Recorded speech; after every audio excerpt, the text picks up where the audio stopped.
santo, santo es el Dios de Israel. Con la voz de un ángel te queremos adorar. Un olor de incienso sube al trono de tu altar. Señor, te adoramos ante tu gran majestad. Eres santo, santo, santo. Eres Dios, santo, santo, santo. Eres Dios, santo.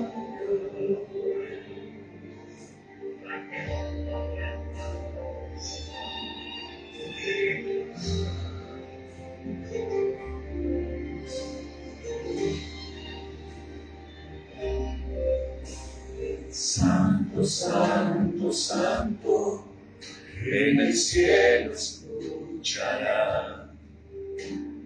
La creación te alaba, aleluya, Elohim. Reinarás por siempre, Rey de reyes y Señor.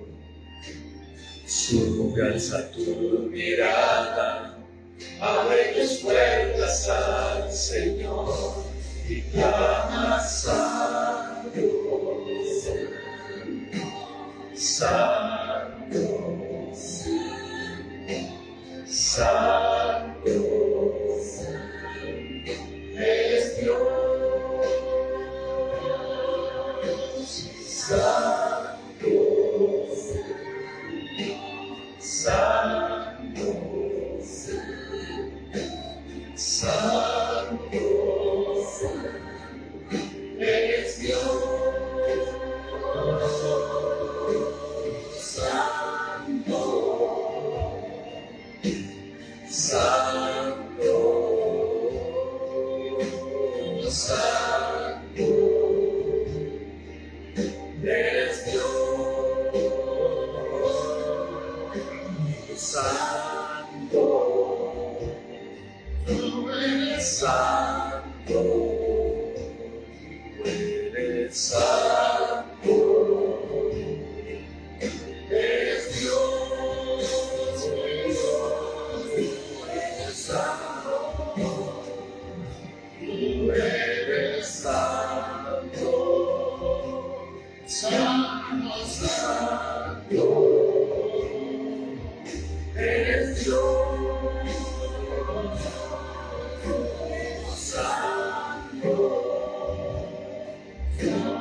Bueno, bendito Señor, te alabamos y te bendecimos, Señor, en esta hora. Te damos gracias, Dios, por este tiempo, Señor, donde podemos adorarte, Rey de Gloria, donde podemos orar, Señor, delante de tu presencia, Señor, buscando tu rostro, buscando, Señor, maravilloso, ser uno contigo, Señor, sumergirnos allí en tus aguas, Dios. Señor, venimos como siervos tuyos, Venimos como familia en Cristo, Señor, a este lugar. Atendemos a la convocatoria, Señor, y nos complace estos tiempos, Señor, de culto, de servicio, Señor, de ofrenda a ti, Señor. Abrimos nuestros corazones, abrimos nuestras mentes, Señor. Señor, nuestra alma está dispuesta allí, Señor. El redoma, el recipiente está allí dispuesto para ser llenado, Señor, de tu presencia. Que no quede nada, Señor, de las cosas antiguas, Señor. Que no quede nada, Señor, que no sea de tu agrado, Señor, de la antigua naturaleza, Señor. Llénanos de tu presencia. Te lo pedimos, Dios. Y con tu fuego poderoso, Señor, purifícanos en esta hora, Señor. Y, Señor, como todo viernes, oramos, Señor, rogando que traigas un plato especial, Señor, un alimento especial en esta hora, Señor, para nuestra causa, Señor, para que nos sigas edificando, Señor, para que nos sigas fortaleciendo, que traigas el pan verdadero del cielo, Señor, la vida eterna que tanto requerimos, Señor, que tanto anhelamos, Señor. Sigue preparándonos, sigue ataviándonos, perfumándonos, Señor, sigue perfeccionándonos y permítenos, Señor, culminar todo este tramo, Señor, este proceso, y recibamos, Señor, la corona de vida, Dios, destinada para los que perseveran hasta el fin. Señor, gracias. Háblanos con tu verdad, Dios. Háblanos con tu palabra poderosa, la que sale de tu corazón, Padre, la que emite tu boca, Señor, la que ha sido desatada para este tiempo, para nosotros. En el nombre de Jesucristo, Señor, aceptamos solo lo tuyo, Dios. Todo lo malo, Dios, todo lo que es, Señor, error, todo lo que es mentira, Señor, todo lo que es engaño lo rechazamos, todo lo que es falso lo rechazamos, en el nombre de Jesucristo. Y en esta hora te bendecimos y te alabamos, Señor de la gloria, que persevere tu verdad, Señor, y que esa palabra, Señor, dé fruto poderoso al 100%, Señor, en el nombre de Jesús. Bendice nuestras vidas, bendice nuestras familias, bendice, Señor, a todo el cuerpo, Señor maravilloso, en el nombre de Jesús. Gracias, Señor. Amén y amén. Bueno, buenas tardes a todos. Dios los bendiga. Un tiempo más. ¿Le parece a uno sorprendente cómo se pasan las semanas y las semanas y las semanas como si no parpadeara nomás y ya es viernes, parpadea uno, ya es domingo, otro miércoles, otro viernes, otro domingo, lo cual es bueno. Amén. Porque si estuviéramos en el mundo tendríamos crisis por la edad, muy posiblemente. Sí, la crisis de los 40, la crisis ya estaría uno asomándose a la crisis de los 50. ¿Quién sabe qué tantas otras cosas hubiéramos hecho resistiéndonos al paso del tiempo? Pero cuando estamos en Cristo es una alegría, ¿cierto? ¿Por qué? Porque estamos más cerca del Señor, amén. Estamos más cerca del Señor. El apóstol Pablo, lo miraremos ahora en el tema que vamos, habla acerca de lo mejor de estar fuera del cuerpo. Dice el apóstol Pablo en Efesios, que es mejor estar fuera del cuerpo, ¿cierto? Y eso lo mencionaremos porque cuando el apóstol Pablo habla del cuerpo, habla de este cuerpo, esta carne y hueso, que será enterrado y en ese punto es mejor estar fuera del cuerpo, dice el apóstol Pablo. Pero que sea de fuera del cuerpo o dentro del cuerpo, está hablando del alma, ¿no?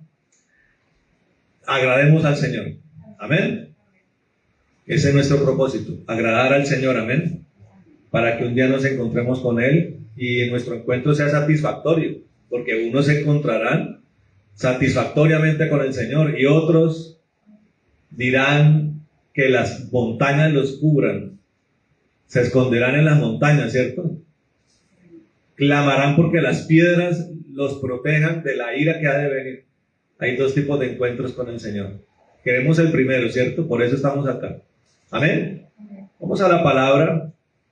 Estábamos nosotros hablando, ¿qué tema? A ver, yo siempre aquí tengo mis alumnos predilectos. ¿Qué tema estábamos hablando? ¿Qué rudimento estábamos hablando? ¿Recordamos los rudimentos o no?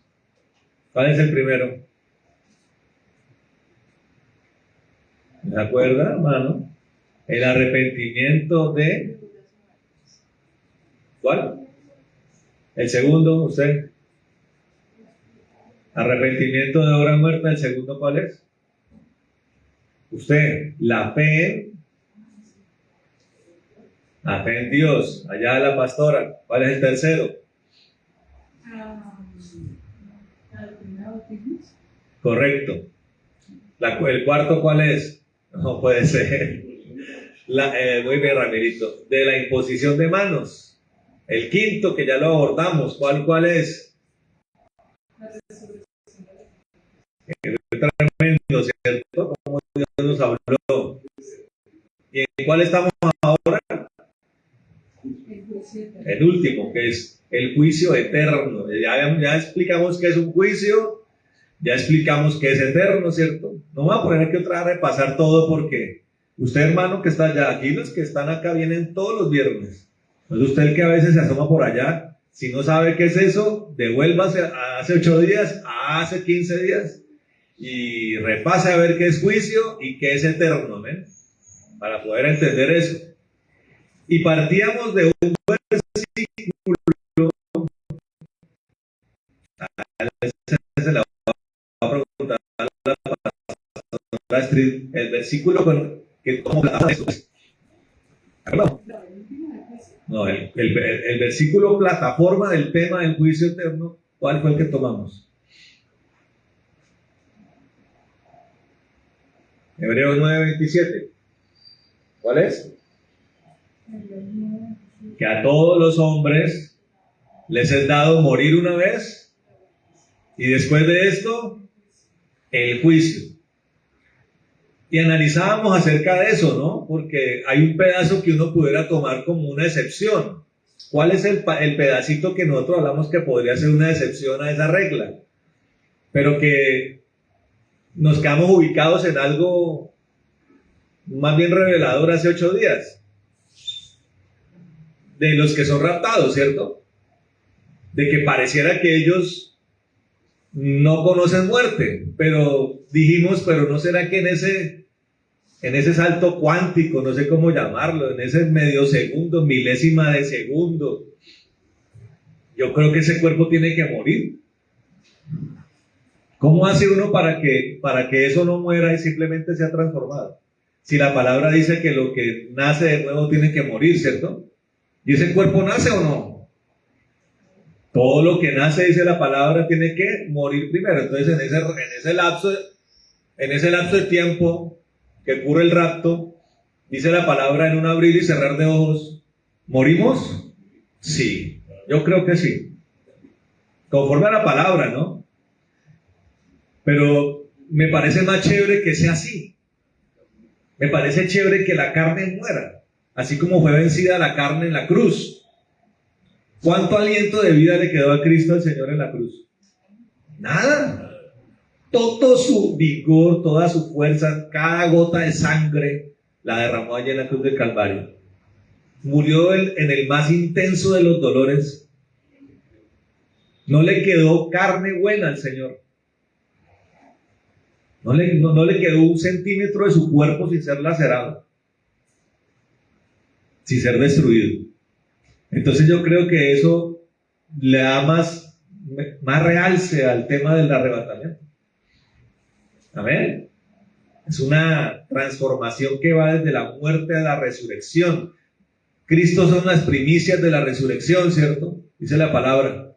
Entonces nosotros no podemos, si somos raptados, no deberíamos ser la excepción. Deberíamos entrar en esa regla que Dios establece de morir, y al que muera le espera ¿cómo? Un juicio, ¿cierto? Un juicio. Y en medio de todo ese tema estuvimos mirando pero digo que me equivoqué de acceso acá, aquí está. En medio de ese tema estuvimos mirando varias cosas. Hablamos del tribunal de Cristo, ¿cierto? Que está en segunda carta a los Corintios 5:10.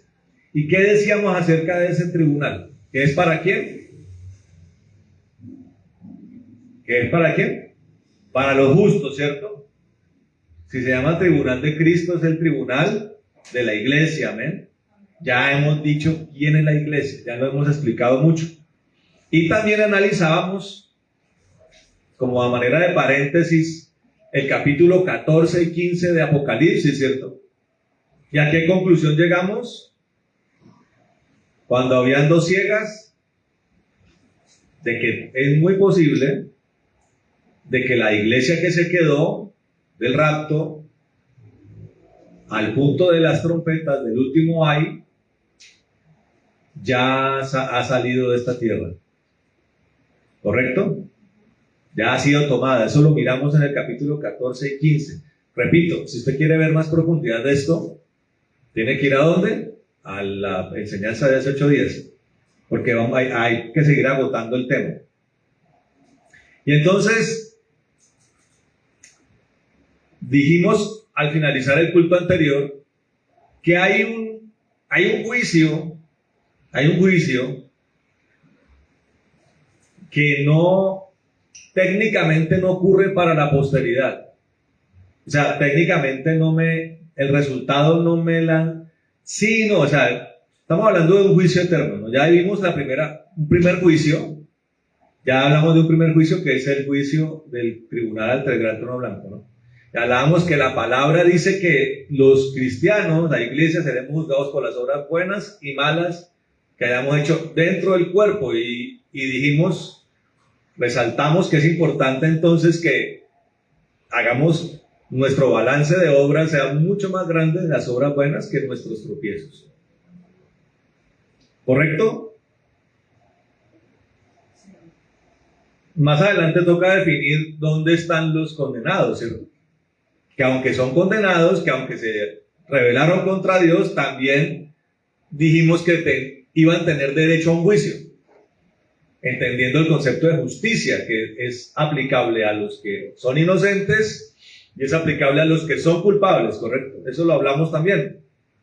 Pero que hay un juicio que pareciera, como en medio de esos dos, que pareciera que no es para la eternidad, pero que uno lo mastica, y me parece que los que pasan por ese juicio sí definen su eternidad. Miramos, a ver qué dice la palabra. Bueno, entonces, para poder arrancar ese tema de ese juicio particular, vamos a Mateo 25.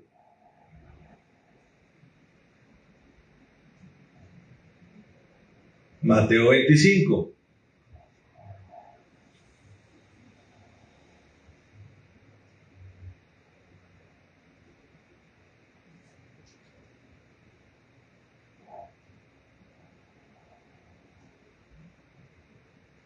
Versículo 31. Perfecto. ¿Lo tenemos ahí? ¿Qué título tiene, Ramirito? El juicio de las naciones. Amén. ¿El juicio de qué?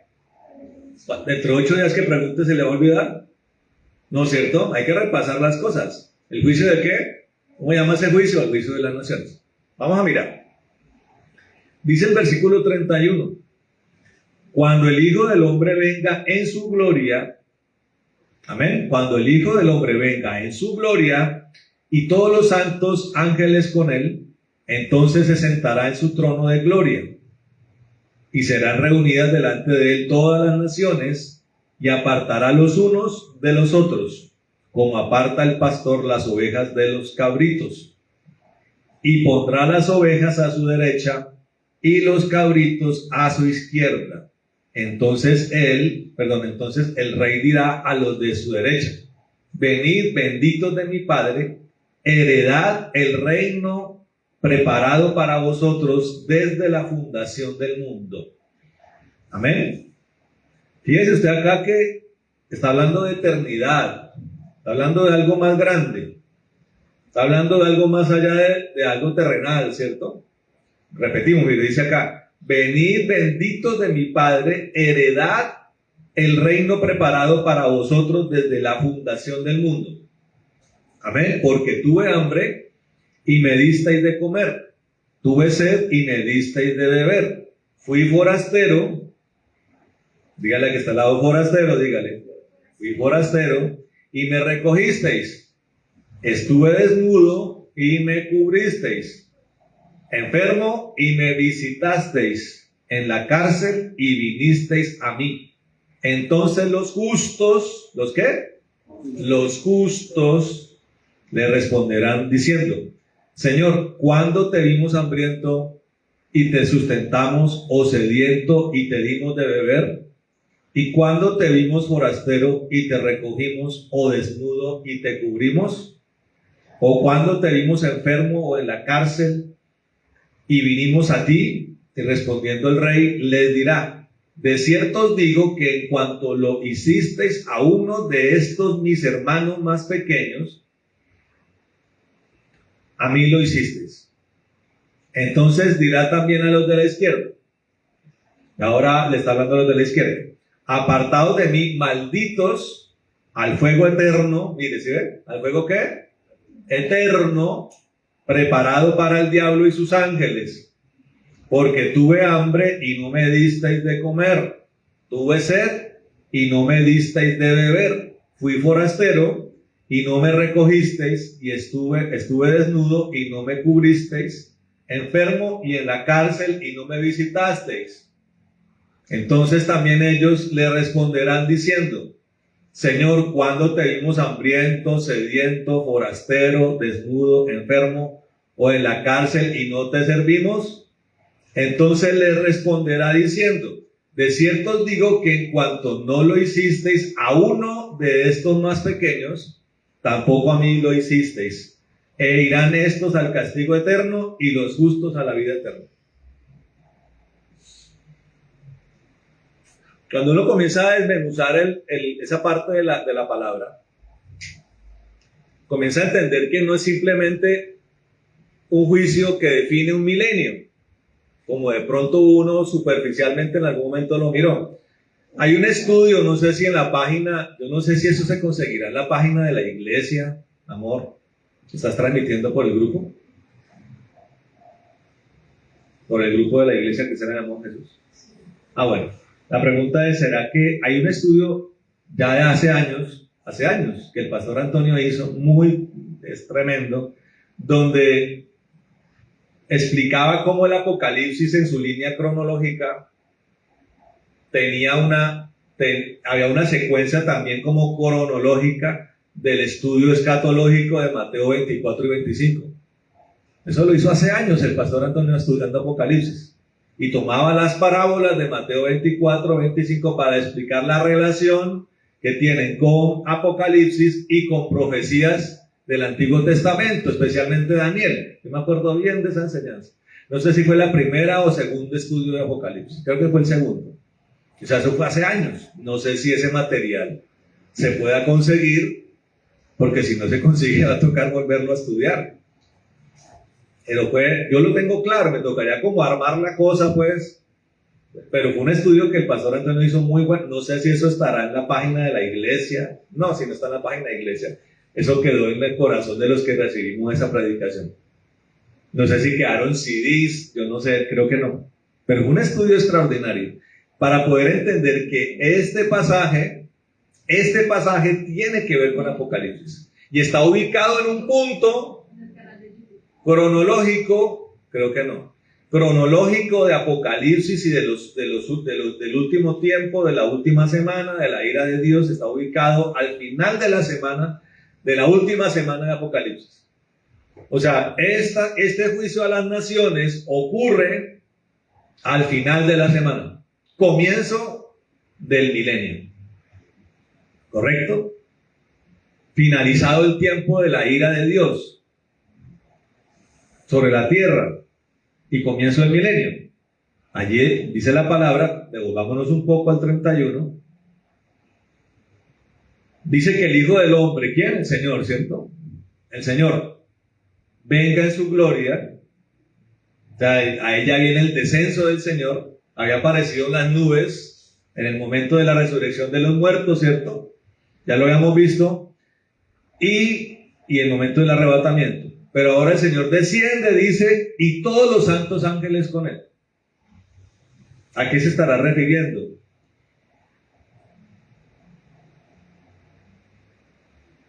Yo creo que eso tiene dos componentes.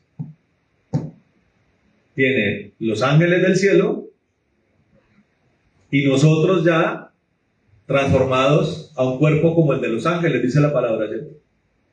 Una gloria como la de los ángeles, que eso fue lo que vimos, como la del Señor, eso fue lo que vimos en Primera Carta a los Corintios, capítulo 15. Nuestra naturaleza, nuestra gloria ahora es celestial. Entonces, podemos deducir que cuando habla, y ahorita voy a mostrar también por qué están ángeles y estamos nosotros ahí, porque el Señor hace un señalamiento de un grupo particular de personas. Ahí mismo en ese pasaje. Entonces dice que viene el Señor y todos sus ángeles, o sea, seres celestiales, ángeles y nosotros con ya cuerpos glorificados. Cuerpos glorificados. Y también podemos reforzar en el análisis de este pasaje que ese grupo de personas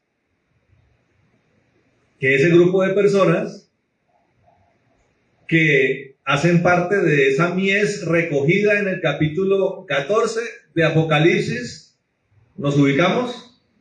Ya también resucitaron con cuerpo glorificado. Amén. Porque el Señor señala a un grupo particular de personas. Pongan la atención a eso. Bueno, dice, entonces se sentará en su trono de gloria y serán reunidas delante de él todas las naciones. Amén. ¿Quiénes son esas naciones? ¿Qué pasó durante esos años anteriores? Esos 3 años y medio anteriores, más o menos. Se desató el día de la ira de Dios. Amén. Trompetas, copas de la ira, que trajeron un juicio terrible sobre la tierra. Dice la palabra que los hombres, desde los más pequeños hasta los más poderosos, que hicieron, se escondieron debajo de las peñas. ¿Correcto? Lo que me dice a mí que lo que el Señor está recogiendo en este punto es sobrevivientes de ese tiempo. Imagínese usted el escenario donde está saliendo la gente de los búnkeres, de las cuevas, está saliendo porque hay una convocatoria. A la gente le están diciendo, posiblemente nosotros los ángeles, salgan de allí porque el Señor está allá, lo está esperando, salgan. ¿Sí? Imagínense, póngase a pensar usted, los que se escondieron huyendo de la ira, o sea, los enemigos de Dios, se escondieron, ven todo, salen, ven todo destruido y le dicen que lo están llamando. ¿Da miedo o no? Imagínense entender que Cristo está allá en Jerusalén llamando a las naciones. O sea, imagínense ese movimiento de peregrinación hacia donde está el Señor. La minoría de personas que sobrevivieron están yendo al Señor.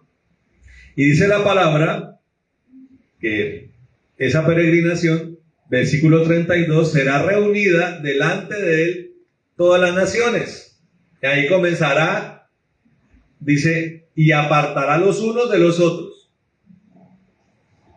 Entonces va a haber una selección en ese momento. Usted aquí a la derecha, usted aquí a la izquierda. ¿Sí? Antes de hablarle a cada grupo, lo separa. Usted aquí a la derecha, usted aquí a la izquierda. Yo no sé la mente de los que están allí, ¿qué pasará por la mente? ¿Qué va a pasar conmigo, no? Yo no sé si van a comenzar a poner cara de buenos. Un momento complicado y sorpresivo para todos. Unos estarán pensando, ¿será que Dios va a tener misericordia de mí? Otros estarán diciendo, ¿será que Dios va a acabar conmigo? Puede pasar eso. En ambos escenarios la cosa es tensionante. Y el Señor comienza a apartar los unos de los otros, como el pastor aparta las ovejas de los cabritos. Cuando se revuelven las ovejas con los cabritos, le toca al ganadero sacar ovejas a un lado, sacar cabras a un lado, ovejas al otro. Dice, y pondrá las ovejas a su derecha. ¿Quién sabe qué es oveja? Él. ¿Lo saben las personas? No. No lo saben porque cuando él señala y juzga, la persona se sorprende porque pregunta, ¿cómo así? ¿Cuándo yo te vi? Tanto unos como otros van a decir, pero ¿cómo? ¿Cuándo nos encontramos tú y yo? Y aquí quiero hacer un paréntesis porque es importante entender, y nosotros los cristianos que hemos sido defensores de lo que llaman la oración de fe, hemos llegado a afirmar en cierto punto que es la única forma de sellar una salvación. Por eso el afán de que la gente haga la oración de fe, ¿cierto? ¿Y eso es verdad o no? ¿Es la regla universal y por excelencia decir una frase donde uno reconoce al Señor? ¿O reconocerlo desde el corazón? Póngase a pensar en el ladrón de la cruz. ¿Cuándo dijo el ladrón de la cruz que tú eres mi rey y mi señor? ¿Cuándo dijo? No lo dijo, pero en su corazón lo creyó. Cuando él sanciona a su otro compañero, de pronto era su compañero de truhanerías, le dice, hermano, ¿usted por qué lo juzga así? Ese hombre no hizo ningún daño. Nosotros sí somos malvados, dijo él, nosotros merecemos esto. Ahí está. Él lanzó esa frase, de pronto no lo dijo, pero en su corazón retumbó. Dios conoce el corazón. Y basado en ese acto de fe, el Señor le hizo una promesa a ese hombre, ¿cierto? Le dijo, te digo hoy que estarás conmigo en el paraíso. O sea, iban a descender y ya hablaremos de eso. ¿Qué era el paraíso y qué era el Hades? ¿Sí? ¿Qué era el seno de Abraham y qué era el Hades? Porque hay un pasaje bíblico que habla de eso, que también ocurre fuera de tiempo, está fuera del tiempo, fuera de lo cronológico y terrenal. Él le hace esa promesa allí, o sea, ese hombre se hace salvo en ese acto de fe. Le alcanza el tiempo del Señor a un crucificado de salvar un alma. Y en este contexto de juicio, y se condena a la otra, ¿cierto?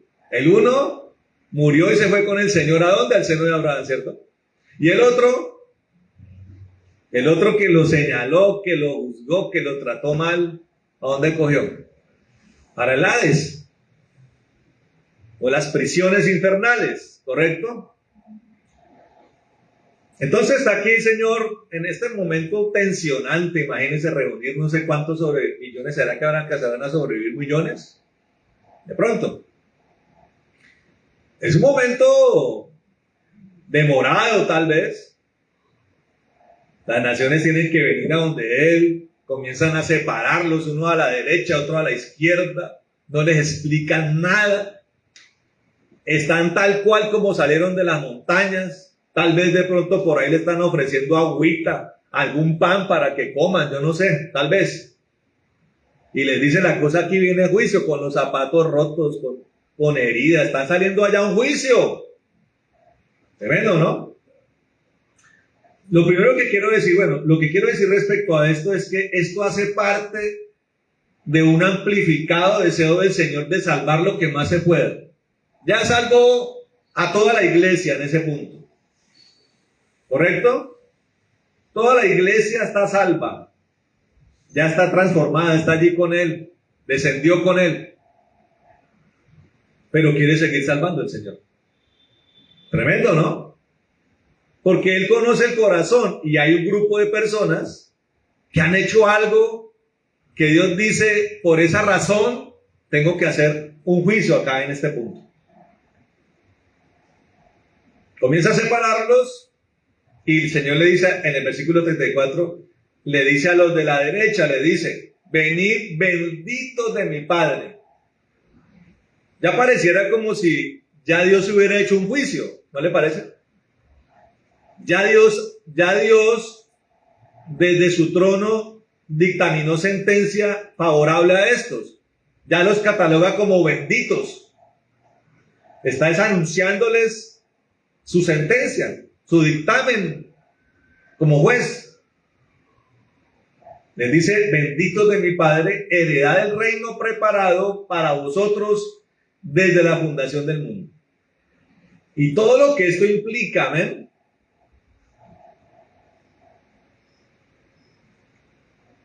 Después de que explique esto, no sé si nos alcanza, ¿qué hora es? 6:30, no creo que nos alcance el tiempo, pero después de esto va a surgir una incógnita importante que tendremos que resolver, pero ya lo miramos. Venid benditos de mi Padre, heredad del reino preparado para vosotros desde la fundación del mundo. Eso es todo un contorno de beneficio para estas personas, de premio y recompensa para estas personas, los benditos del Padre. Y explica por qué. Aquí lanzan los argumentos. Dice versículo 35, porque tuve hambre y me disteis de comer. Amén. Varias características, ¿no? Todo un acto integral de misericordia. Tuve hambre y me disteis de comer. No es simplemente la persona que por ahí da comida al que tiene hambre, no, es una persona particular que da comida a un grupo particular de personas. Amén. A veces nosotros, y así con todos los demás aspectos, nosotros los cristianos tenemos una lucha contra la falsa misericordia. A veces caemos en la trampa por apariencia, por dárnoslas de buenos, por dárnoslas de bondadosos, y caemos en un error que desnuda nuestra hipocresía. A veces somos muy misericordiosos con el impío, muchas veces al que odia a Dios, y somos duros con nuestros hermanos. Pasa eso en la iglesia, porque somos duros con la iglesia. Y lo digo desde la posición de honra que Dios lo pone a uno como pastor, como siervo suyo. Somos duros, somos lapidarios con la iglesia. En vez de estar salvando al perdido, nos la pasamos lapidando a la iglesia, y la iglesia es una porquería, y la iglesia está picha, y la iglesia merece que el fuego la consuma. Yo conozco predicadores que se la pasan en eso. Yo le hago una pregunta a usted: ¿la amada del Señor está aún para cogerla toda hora a correa y a barazos? Entonces, en esa falsa misericordia, a veces somos más compasivos con los impíos, muchos de ellos ya blasfemos, enemigos de Dios. Amén. Y somos duros con la iglesia. Pero entonces estamos diciendo que este acto no es un simplemente acto de misericordia por cualquier persona, sino son actos de misericordia por un grupo determinado de personas. Ya vamos a mirar. Dice, porque tuve hambre y me disteis de comer, tuve sed y me disteis de beber, fui forastero y me recogisteis. Mire todo esto. Estuve desnudo y me cubristeis, enfermo y me visitasteis, en la cárcel y vinisteis a mí. Está hablando de actos que no son aleatorios, sino son actos propios de momentos muy difíciles, como una guerra, donde hay persecución, donde hay fuego por todas partes, destrucción, campos de concentración. La violencia está desatada en todos los niveles. Hambre, cárceles abarrotadas, hambre, inanición, escasez de agua. Y en medio de todo eso, este grupo de personas, hay un grupo de personas que estaban padeciendo eso en ese momento determinado. Y un grupo de personas que desde su corazón y arriesgando sus propias vidas determinaron ayudarlos. ¿Eso ya ha ocurrido en la historia de la humanidad? Sí, hermano. Las historias de la Segunda Guerra Mundial, por ejemplo, están llenas de personas que arriesgando sus vidas, o sea, arriesgando que el régimen nazi, que fue el régimen que persiguió los judíos en Europa, los pudiera encarcelar y matar, ¿cierto? Hubo gente que decidió ayudar a los judíos, así le costara la vida, sin ser judíos. Le salió de su corazón.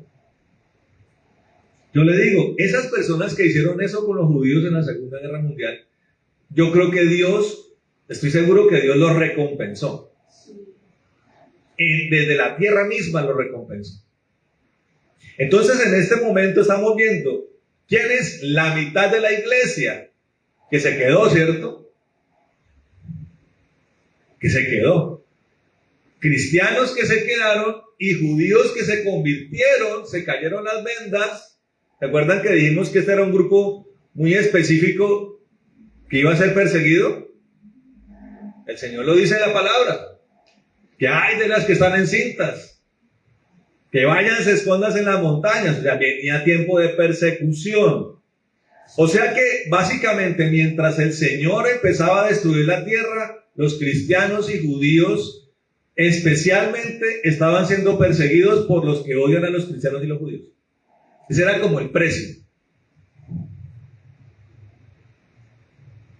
¿Correcto? De los que se quedaron. Tan es así que la palabra dice que pagaron con su vida. Y el número de los escogidos se completó. Y por eso miramos ese capítulo 14 y 15 donde está ubicado ese momento. Y hubo personas, así como en la Segunda Guerra, que decidieron ayudar a cristianos y judíos en medio de ese momento tan calamitoso. ¿Y quién lo vio? Dios. Escondieron personas, ayudaron a los enfermos, a los que estaban hambrientos, con lo poquito. ¿Quién puede andar en abundancia en ese tiempo? Nadie. Eso era, tocaba partir el pan que era para 4, tocaba partirlo para 5. Un estado de sobrevivencia tremendo, hermano. Escondidos, refugiados, encarcelados, y había gente que se compadecía e iba y los visitaba, se compadecían de los cristianos y de los judíos convertidos al cristianismo. Y está diciendo esto el Señor, está diciendo, porque está hablando de Él en primera persona. Tú me disteis de comer, tú me disteis de beber, tú me vestiste, fui forastero y me recogiste, o sea, me acogiste en tu casa, estuve enfermo y me ayudaste en mi enfermedad, en la cárcel y me visitaste. Y ellos quedan consternados, dice, pero ¿a qué horas? Dice la palabra en el versículo 37. Entonces los justos le responderán diciendo, Señor, ¿cuándo te vimos hambriento y te sustentamos, o sediento y te dimos de beber? Lo que me habla además de que lo hicieron por simple amor, hermano, y desinteresadamente lo hicieron. ¿Cuándo? Yo no me acuerdo de haberlo hecho contigo, Señor. Y entonces ahí el Señor responde. Dice, ¿cuándo te dimos forastero y te recogimos, o desnudo y te cubrimos? ¿Cuándo te dimos de beber? ¿Cuándo te dimos de comer? ¿Cuándo te dimos enfermo? ¿Cuándo te dimos en la cárcel? Y versículo 40 el Señor responde. Y respondiendo el rey les dirá, de cierto os digo, miren esta parte, que en cuanto lo hicisteis a uno de estos, ¿qué está haciendo el Señor ahí? Aquí está señalando a alguien.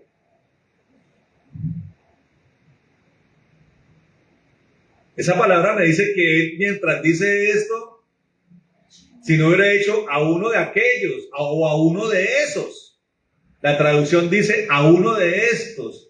El Señor está diciéndoles y está señalando a alguien. ¿Y quién descendió con él? Pero también la iglesia que se queda acaba de resucitar. ¿Cómo? La iglesia que se queda resucita al final de las cosas. Ah, sí, perfecto. Acaba de resucitar también. Pero está señalando a alguien. Se lo hicieron a ellos. Ellos comienzan a reconocer a quienes ayudaron. ¿Correcto? A un principal foco de persecución en ese tiempo. Y eso Dios lo tomó. Por eso puse el ejemplo del ladrón que estaba en la cruz con el Señor. No declararon que el Señor era su rey. ¿Sí? Pero en su corazón, esa decisión que ellos tomaron, Dios la toma como un acto de fe que define su eternidad. Y por esa razón, Dios los incorpora promesa de su reino y de su reino eterno con él. Imagínense eso. Que a veces uno se pone a pensar, hermano, ¿por qué el Señor es tan enfático en los actos de amor? Porque Dios requiere que nos ejercitemos en los actos de amor. Porque muchas veces no sabemos a quién estamos recibiendo, hermano, en nuestra casa. ¿A quién estamos ayudando o a quién dejamos de ayudar? Yo quiero decirle algo a usted, hermano, para que usted tenga presente. Nosotros tenemos que ser muy solidarios y empáticos con el cuerpo de Cristo. Yo le he dicho mucho a la gente, hermano, no se enrede con las cosas del mundo y con la solidaridad con el mundo. Nuestra solidaridad con el mundo es el evangelismo, hermano. Nuestro acto de amor con el mundo es el evangelismo. Llenos del Espíritu de Dios, predicando el evangelio, suplicando a través del evangelismo a la gente que venga y se arrepienta. Por eso que sintió el pastor Antonio allá en México, una necesidad de que la gente pasara adelante. Bueno, y siempre que Dios lo usa en esa área, pase adelante acá. Este es un día para reconciliarse con Dios. Casi que uno tiene que rogarle a la gente, no desaproveche este momento. Ese es nuestro acto de amor con el perdido. Pero con nuestros hermanos es algo mucho más profundo, hermano. Me duele a mí, le digo, que en este momento allá en la tierra, misioneros que estén padeciendo hambre, hermano. Cuando vemos a iglesias y a corporaciones cristianas enriquecerse en medio del hedonismo, de excesos y de amor por las cosas del mundo. Cuando tenemos hermanos en muchas partes del mundo, pastores misioneros que hoy padecen Israel, y hay obra social, y hay obra para el perdido por todas partes, hermano. Y nuestros hermanos están sufriendo. Yo le he dicho al Señor que yo no quiero ser igual que los demás, hermano. Y le estoy diciendo al Señor que nos bendiga mucho, mi amado Jesús, para que nosotros tengamos la oportunidad que así sea un poquito, hermano, un poquito, porque la red cristiana en el mundo es muy grande. Así sea un poquito, seamos un bálsamo para misioneros y para pastores. Que podamos hacer eso, hermano. A pesar de que seamos una congregación pequeña, una misión pequeña, podamos ayudar a nuestros hermanos, hermano, en el mundo entero. Amén. Entonces, esto lo toma el Señor como un acto de fe que define la eternidad. Tanto para estos que hicieron estos maravillosos actos de bondad, como para los que el Señor llama las cabras. ¿Quiénes son? Los que hicieron lo contrario. Dice el versículo 41. Entonces dirá también a los de la izquierda, apartados de mí, malditos. Mire que Dios ya está anunciando, ya está vociferando la sentencia. Apartados de mí, malditos, al fuego eterno y preparado para el diablo y sus ángeles. Porque tuve hambre y no me disteis de comer. Tuve sed y no me disteis de beber. Fui forastero y no me recogisteis. Estuve desnudo y no me cubristeis. Enfermo y en la cárcel y no me visitasteis. Está hablando de un acto no solamente de indiferencia. Recuerden que nosotros hemos analizado que tanto las recompensas celestiales como los castigos eternos tienen como sus niveles, ¿no? Estamos hablando de una indiferencia que parte desde el que se hizo el de la vista gorda con los que estaban siendo perseguidos y sufrientes, el pueblo del Señor que estaba allí sufriendo, como aquellos que fueron instrumentos de hostilidad directa contra ellos. Abarca ese par de personas. Los que por omisión no ayudaron y los que por acción fueron verdugos de su pueblo. Que lo vimos también en la Segunda Guerra, ¿no? La gente que volteaba la mirada ante los crímenes crueles que se cometían contra los judíos. Y había otros que no solamente eran indiferentes, sino que eran opresores de los judíos.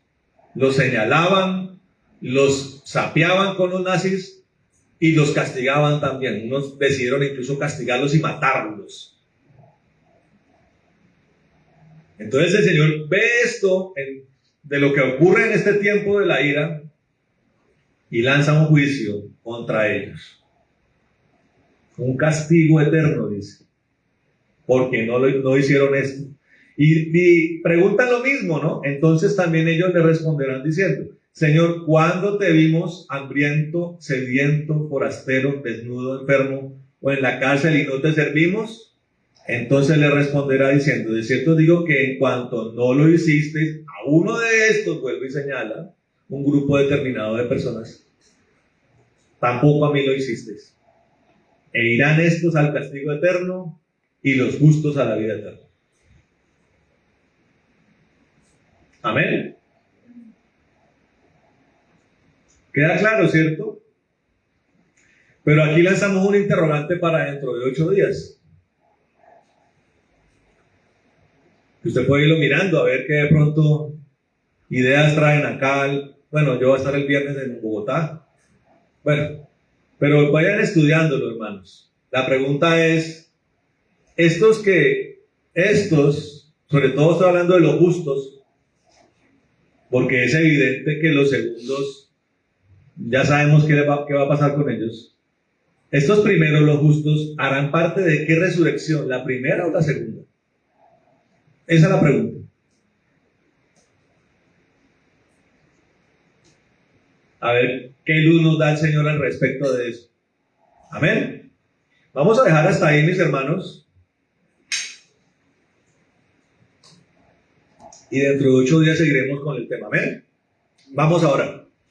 Bueno, Padre amado, en el nombre de Jesucristo, te damos gracias en esta hora, Señor. Te alabamos y te bendecimos, amado Señor, por este tiempo precioso que hemos podido estar contigo en tu presencia, Señor, escuchando tu palabra, aprendiendo de tu palabra, Señor. Bendito seas Dios. Yo bendigo a todo el pueblo, Señor, que ha estado reunido en torno a tu exposición, Señor, porque has sido tú el que ha hablado, Señor. Nosotros somos solamente instrumentos. Gracias por la revelación, Señor. Gracias por el afianzamiento en la verdad. La anhelamos, la deseamos. Todo momento, Señor. Ayúdanos en esto, Señor. Llena nuestro paladar espiritual. Lo necesitamos, Señor.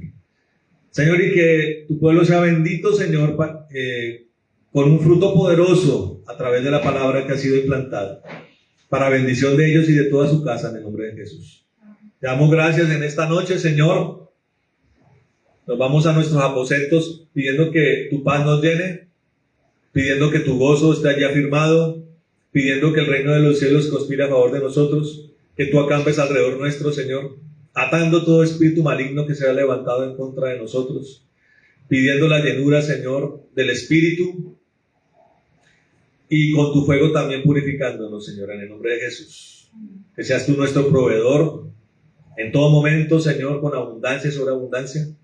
Que seas tú nuestro sanador, sana las enfermedades, vence la muerte una vez más y levántanos en victoria, Señor. Que adereces mesa delante de nuestros enemigos y en presencia de los que nos angustian, Señor. Que toda arma que se ha levantado en contra de nosotros sea destruida y desechada en el nombre de Jesucristo, Señor. Atamos toda retaliación y venganza y toda furia de las tinieblas y la echamos al abismo, pidiendo, Señor, que traigas un avivamiento a nuestras vidas, a nuestras naciones, en el nombre de Jesús, Señor. Oramos como lo hizo Aarón, que tú nos bendigas y nos guardes, haga resplandecer tu rostro sobre nosotros, ten de nosotros misericordia, Señor, alces tu rostro sobre nosotros y pon en nosotros paz. En el poderoso nombre de Jesús, Señor. Y oramos como lo hizo Jabes, que tú nos bendigas, que ensanche nuestro territorio, que tu mano esté con nosotros y nos libre de todo mal para que no nos dañe, en el nombre de Jesús. Amén y amén. Dios les bendiga, mis hermanos. Nos vemos el domingo. Amén y amén.